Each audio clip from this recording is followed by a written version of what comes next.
Welcome to the Night Temple, a weekly podcast about art, memory, and inspiration.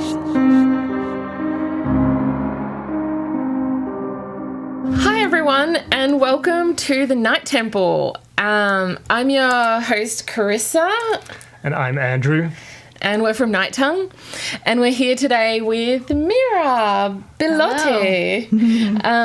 Thanks for having me. Yeah, it's great to have you here. Mira is White Magic, an amazing musician, incredible artist, incredible composer, songwriter, and all-around amazing person. Thank you, guys. For anyone that hasn't heard White Magic, I would just like to actually ask, what genre do you, call White Magic? Like, if we had to do a, short description of White Magic, what words would you use to describe? It's hard. It's always difficult. I've tried to write bios for myself. It's always difficult. But, and also because my music is I've tried to avoid genres, I think. Yeah. So Yeah. it's a mix, or it's I don't know how to explain this, But, definitely there's a folk aspect, but also a experimental avant-garde aspect, I would say. Yeah. Yeah. And then, other people have said, there's psychedelic. It's kind of a range. Yeah. Sometimes psychedelic. There's an Eastern vibe rock to it band. at times as That's well. true. Yeah. Yeah. Eastern scales. Yeah. Definitely interested in that more than the straight up Western. Yeah. Yeah. But it's hard to say. Andrew and I actually play with Mira sometimes. Every time we play, play together, I'm just so definitely amazed at how Really? beautiful the songs are composed, and just Awesome. where are you pulling this from? It's just so Thank you for saying that. incredible. I want to accept all of your love. I myself don't know exactly where it's coming from, but It's hard to know when it's you. Yeah, I think when we're talking off camera about how musicians hear differently, and I was thinking about that. Not only as musicians, but each individual musician is going to hear something totally different. Yeah. And even I believe I have what's called synesthesia. Yeah. Which a lot of artists have. Yeah. And it's these weird associations for me with musical notes or with, colors, Yeah. letters, numbers, that kind of thing. But it's also more, I think it's more subtle in some ways. There can be association with notes that are I don't know, Yeah. So it's definitely a different perspective, I think. Yeah. Yeah.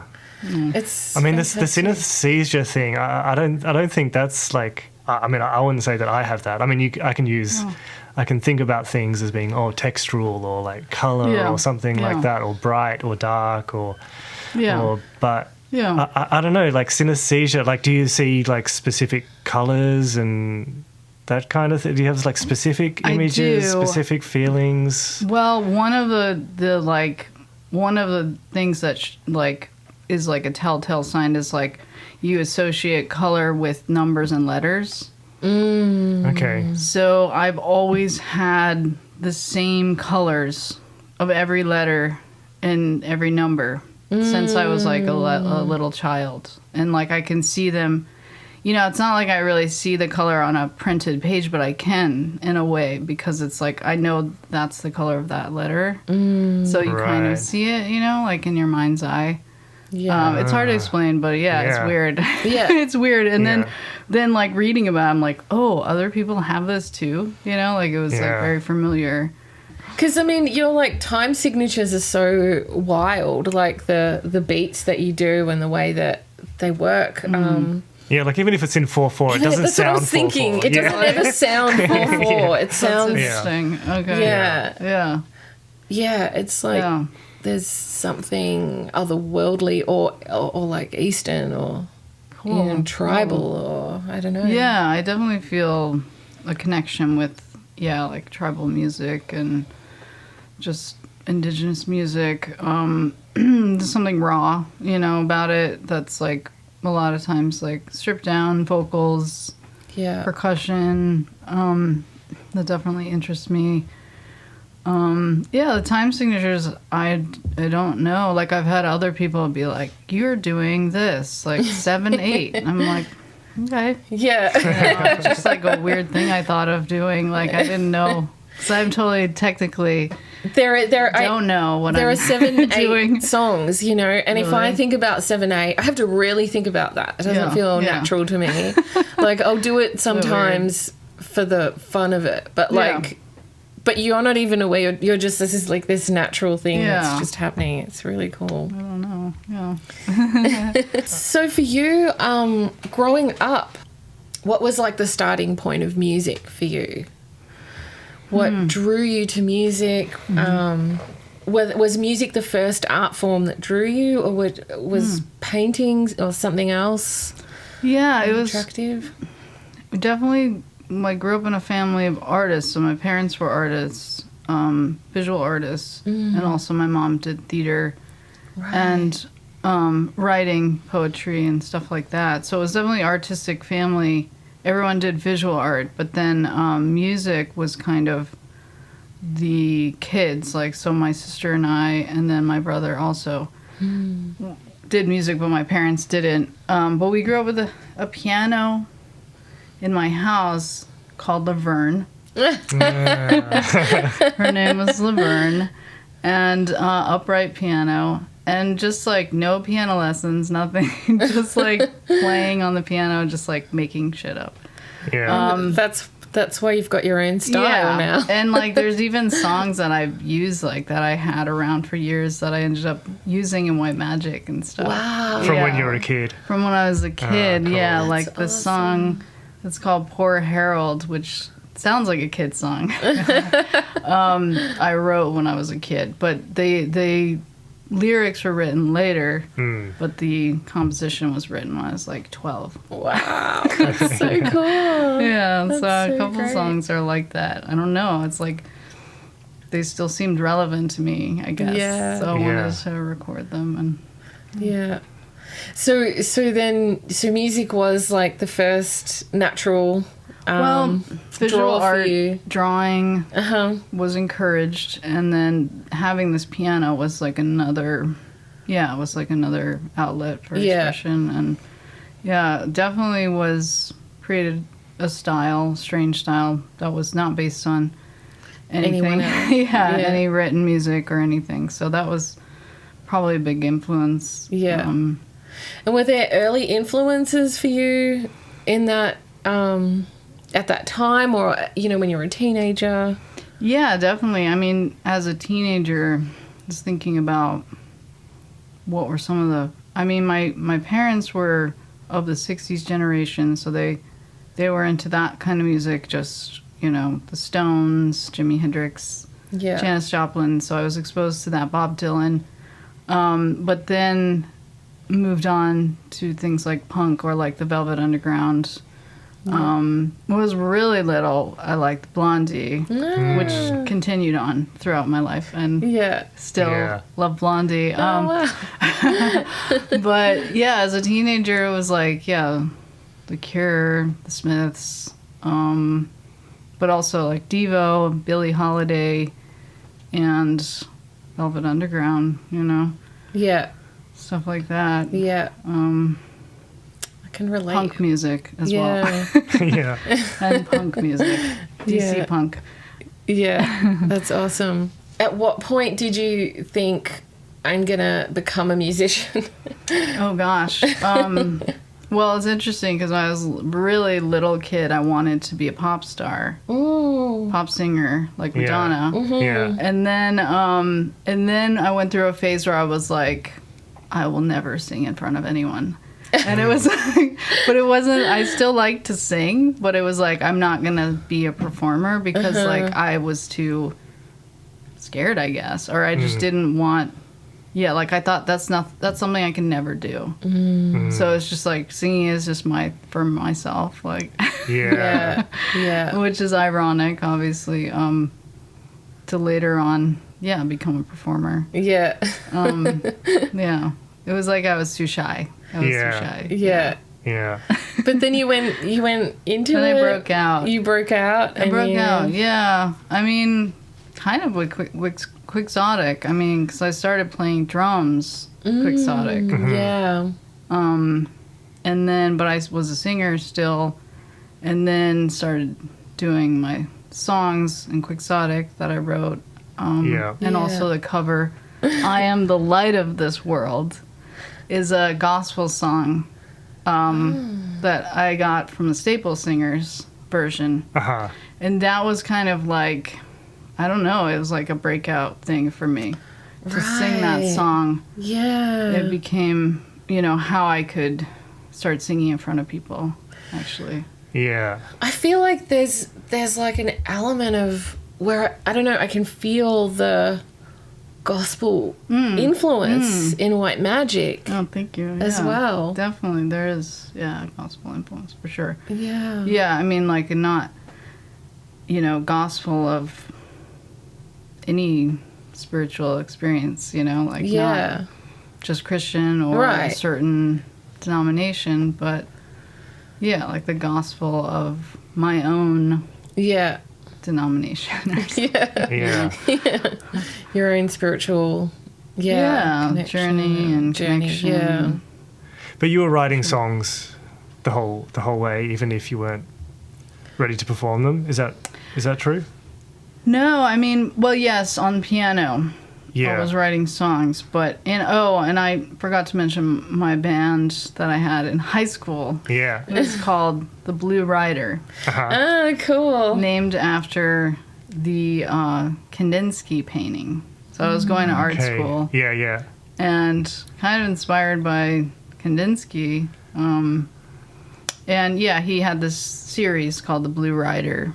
And so I named it after that. I was a bass player. Yeah. Well, it was all girls, 3-piece. None of us really knew our instruments. Yeah. We learned, like, just to play. Yeah. And I played bass, but I was, like, the songwriter, so I wrote, like, most of the songs on bass. Okay. And it's like me. I write on bass as well. I mean, yeah. Bass and piano, I can see there's, similarity. Yeah. The percussion kind of deep aspect. But,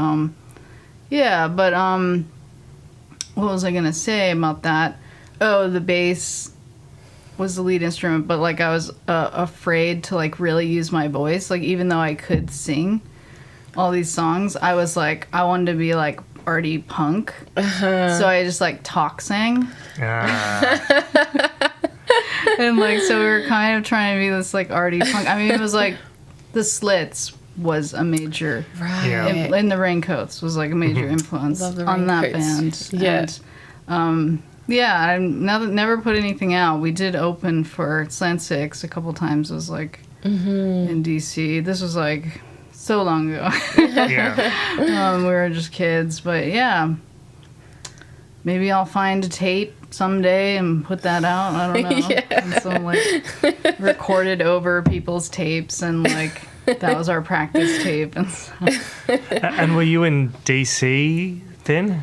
Yeah, like border Maryland, DC. Okay. And that's where you grew up too. That's where I grew up, yeah. And so the DC punk bands were...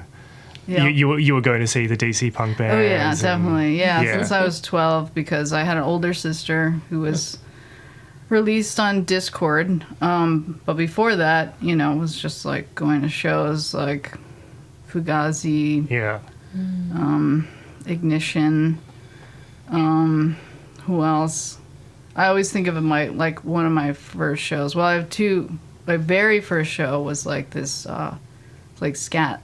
Wait, I'm sorry. You can edit that part out. I meant to say like a skate thrash band.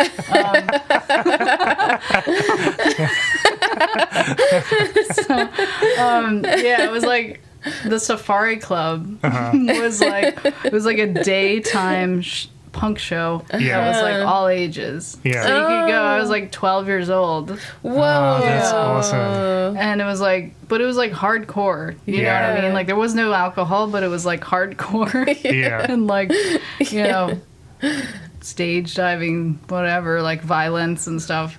But yeah, Swizz was the name. And my sister's best friend was like dating the singer, and so it was like she was like my bodyguard. Like she was all like deflecting like the combat boots, and that was my first kind of punk show. And then after that I was like going to Fugazi shows. Yeah. You know, they played at Fort Reno for free all the time. So that was like, really great for a kid. Yeah, that's cool. To experience, Yeah.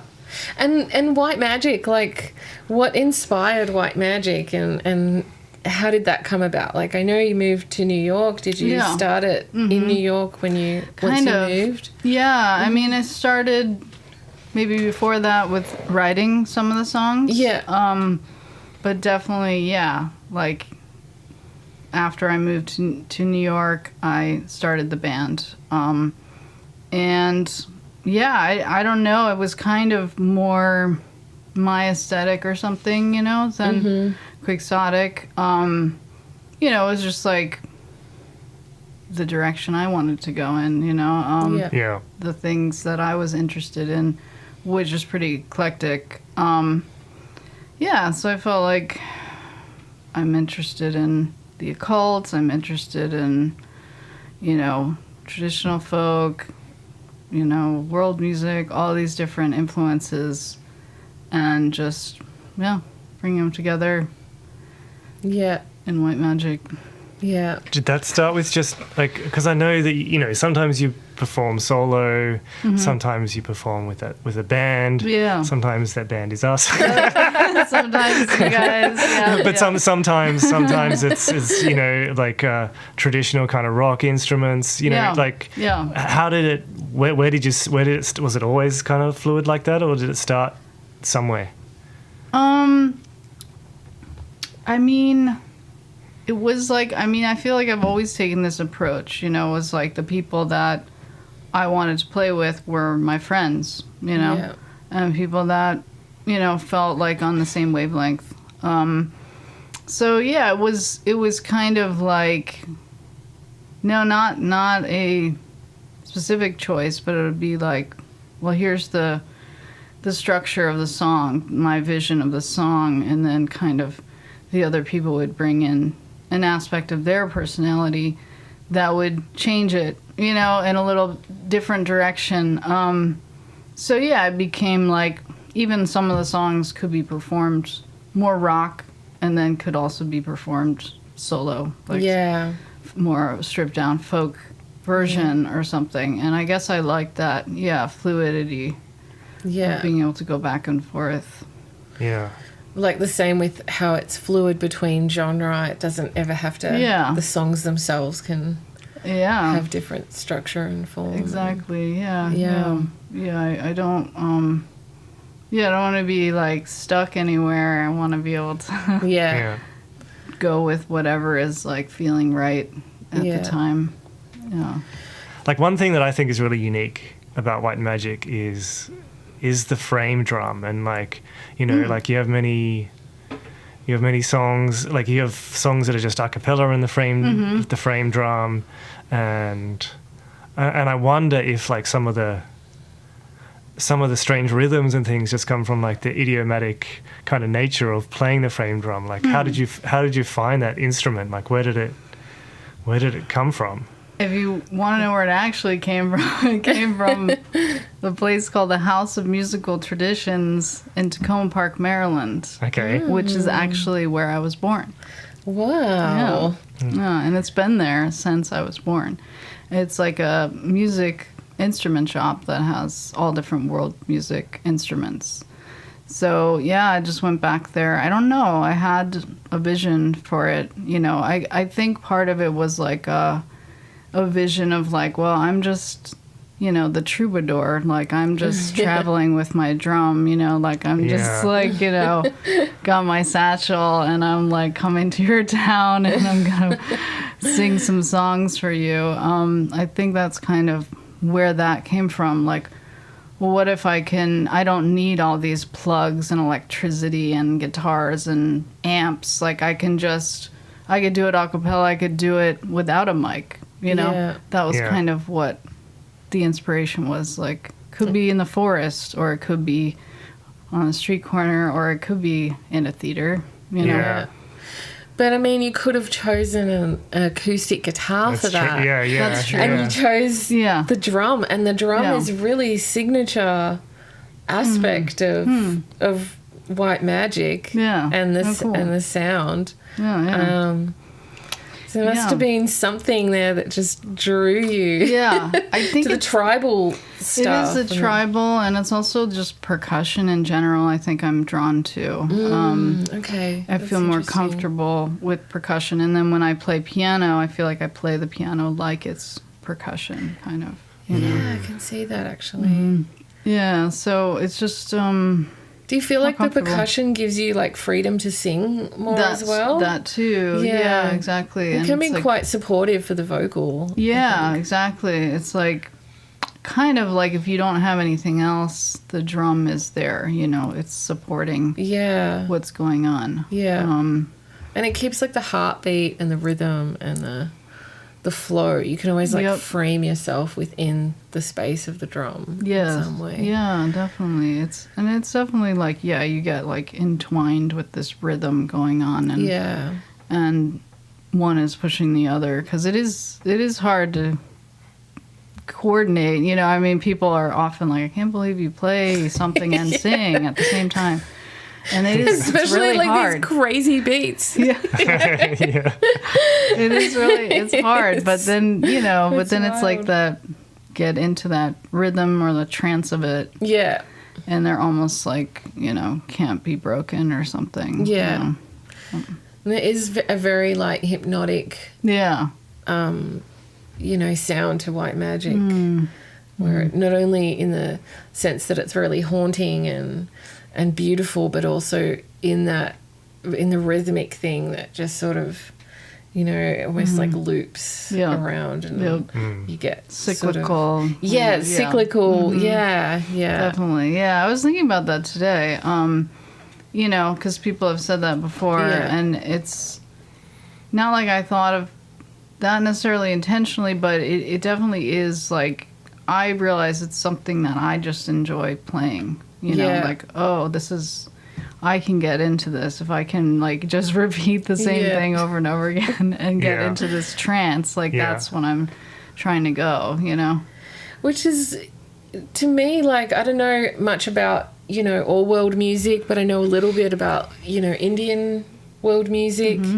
And there is just something, you know, very trance-like about a lot of, you know, ragas and even just mantra singing or, you know, things like that. And your music kind of has that kind of effect where it feels spiritual and it feels like it's sort of, you know, connecting you with something deep. Yeah. And, that cycle feels like part of it. The repetition just feels like part of it.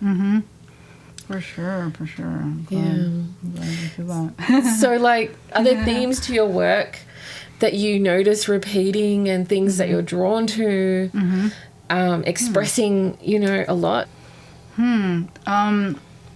Yeah, I mean, it's like another one of those things that just kind of comes out, but, like, it's definitely, like, you know, expression of what's going on inside, or, you know, I always think of music as, like, and this is the same with poetry, kind of expressing something that's not easily described, you know? So, like, a feeling, there isn't really a word for that, but, you know, but in a poem, you can string these words together, and it means something that you can relate to, you know, like, you can feel.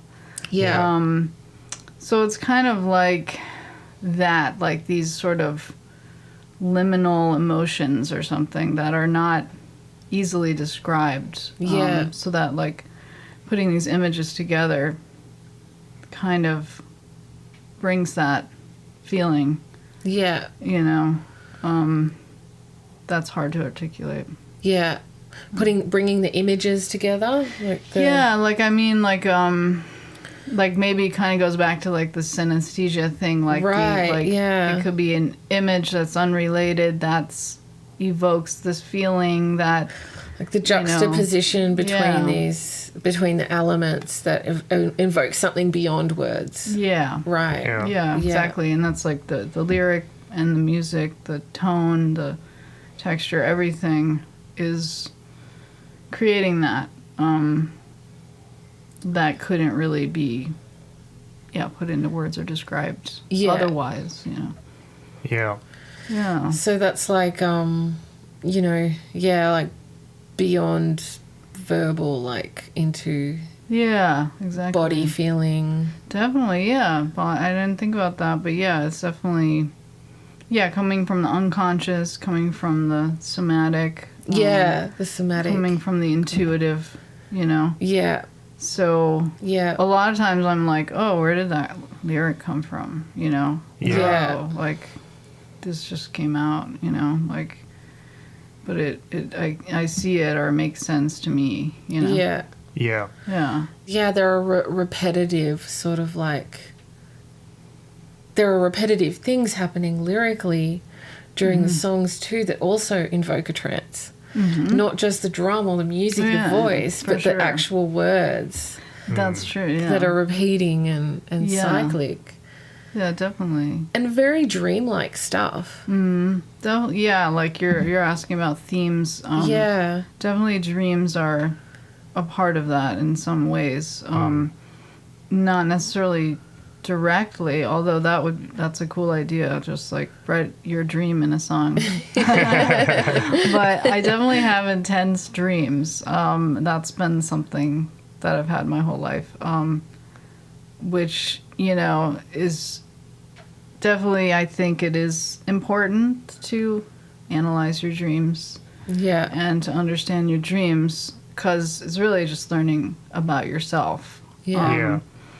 And then the imagery, it's like some wild shit, like, like, I mean, some, I'm like, how does my brain even know how to make that happen? Like, I've never experienced this in my life, so it is like a weird, that's why, it could be like, am I astral traveling? Like, is this, it definitely feels like connection to like the other side. It's not, it doesn't, it's not just like your mind is like bored making up stuff, it's actually meaningful. But there's definitely dreamlike, dreamscape kind of qualities to the music.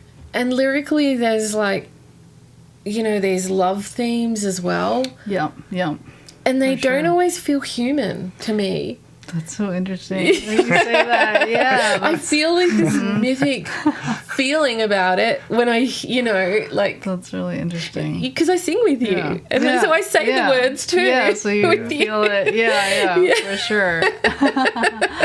It's another thing I was sort of thinking about today, or maybe I think about in regards to my music, is like, these sort of, they're love songs, but they're like...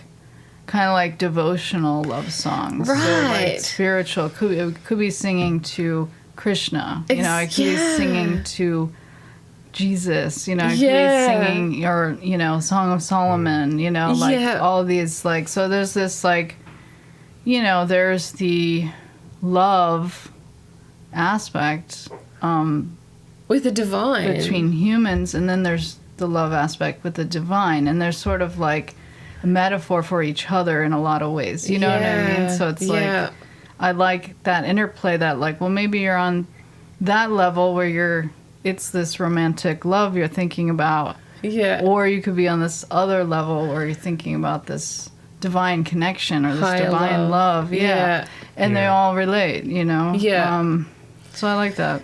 And I think maybe there's something about your music that really that makes that kind of happen. It could be romantic love, but there's something about having music that's a trance, that's like drum and a cappella, drum and voice, that it makes it kind of more than human. It's like it's got there's an inherent spiritual trance-like quality to it. Yeah. Again, the gospel thing, you know, relates. Mm-hmm. I mean, that's what gospel songs are. Yeah. Yeah, I really related. I mean, like the Staple Singers, I could say Mavis Staples is the reason why one of the artists that inspired me to sing. Wow. Billie Holiday also. Yeah. Yeah. And Nina Simone. Yeah. Yeah. And trying to sing gospel was very hard. I mean, like you really have to push your vocals. And I think that's what I really learned to really sing, you know. Yeah. Singing gospel songs. Yeah, because there's a lot of parts of the voice that you use when you're singing and belting and stuff like that too. Yeah. Mm-hmm. And you know, just to keep going with it, is maybe this is the reason, you know, the drum, not the guitar. You know, the choice of That's right. of the drum as your instrument, maybe, because if you show up with a guitar, you're connecting with.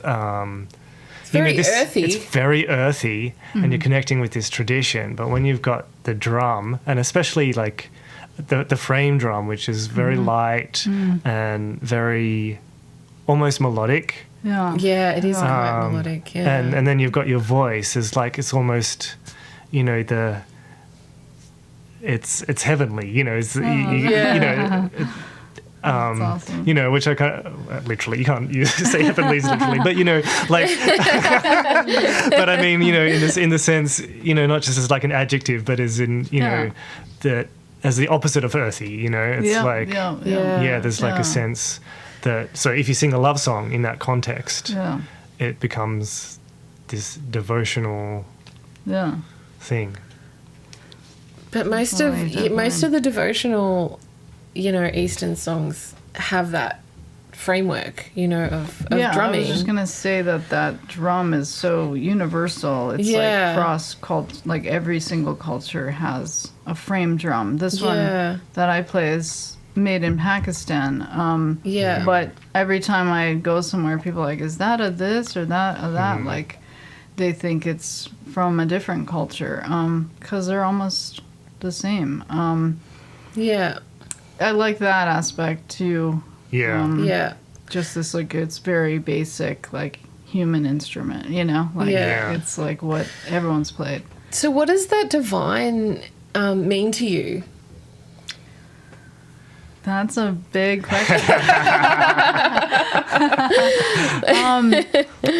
I think it is like kind of what you're saying. Like, there's the earthy aspect, there's the divine aspect. It's like that connection between the two, like, I think is where creativity is found, you know. Creativity and expression is, you know, the human, which is of the earth, you know, kind of looking for something more, and the divine channeling through that vessel. So that communication between the two, you know, is what interests me. And it's not, you know, bound to any specific dogma or religion. It's just the concept. Exactly. Exactly. Like, I can, you know, I relate to spiritual music across all cultures, and just relate to that, even though they all sound so different. You can still feel it, even without knowing the culture and knowing the scales, or you know, it's that's something about music that's very interesting, is that it does have an impact no matter what your background or culture, or may not know anything about music, and you will be affected anyways. So true. And directly and immediately affected. It's interesting. And there's, you know, a sense across, you know, most religions, or all religions that I can think of, you know, there's a thing that binds them all together, this love. So regardless of which path you're taking to that divine relationship, that love is the same, and that sense of God is the same when you get to it at its core.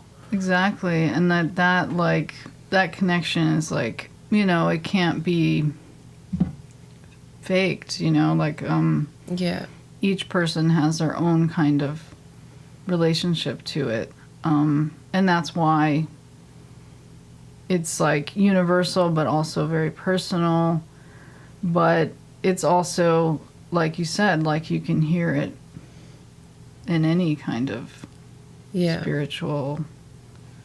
spirituality.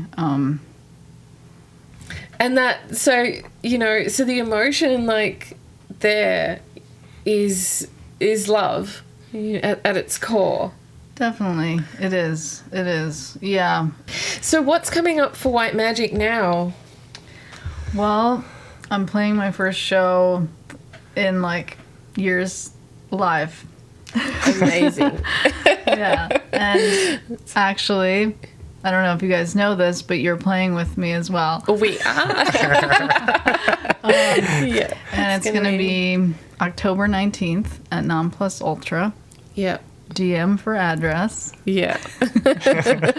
And in Los Angeles. In Los Angeles. Yeah. I was going to say, just so you know, Non Plus Ultra is a alternative space in Los Angeles, kind of underground. And, they always put on good shows. It's going to be with Escapism, Ian Svenonius, Yalmaic Frequencies, which is Diva Dompe.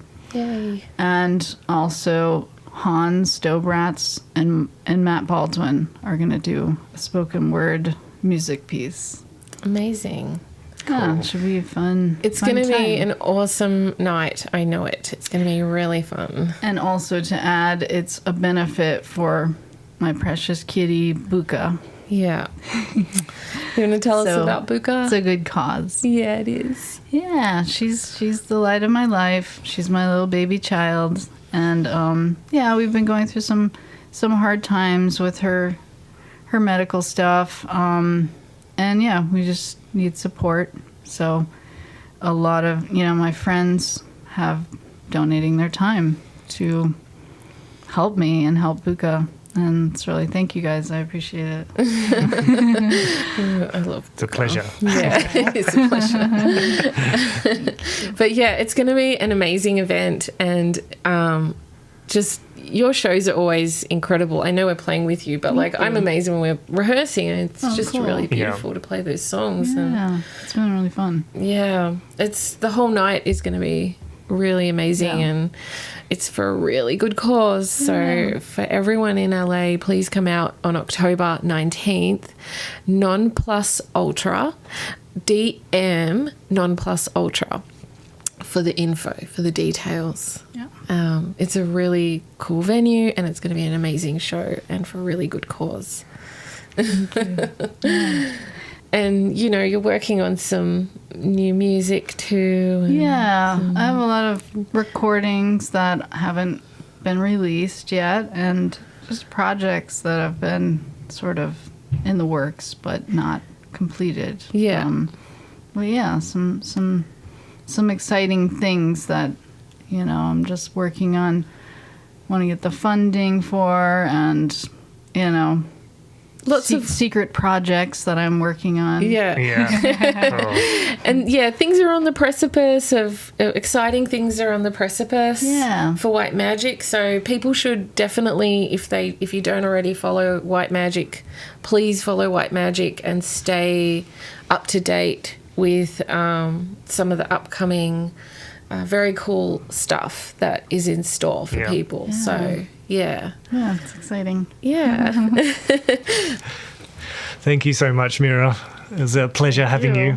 Thanks for having me. Such a pleasure having you on, Mira. Yeah, always amazing to talk to you, and a pleasure to have you on the podcast. Please follow Mira on Instagram and If you enjoyed this podcast, please give us a 5-star review, follow, like, and subscribe. Follow, like, and subscribe. Thank you. Thank you. Thank you. Thanks. Yeah. Thank you.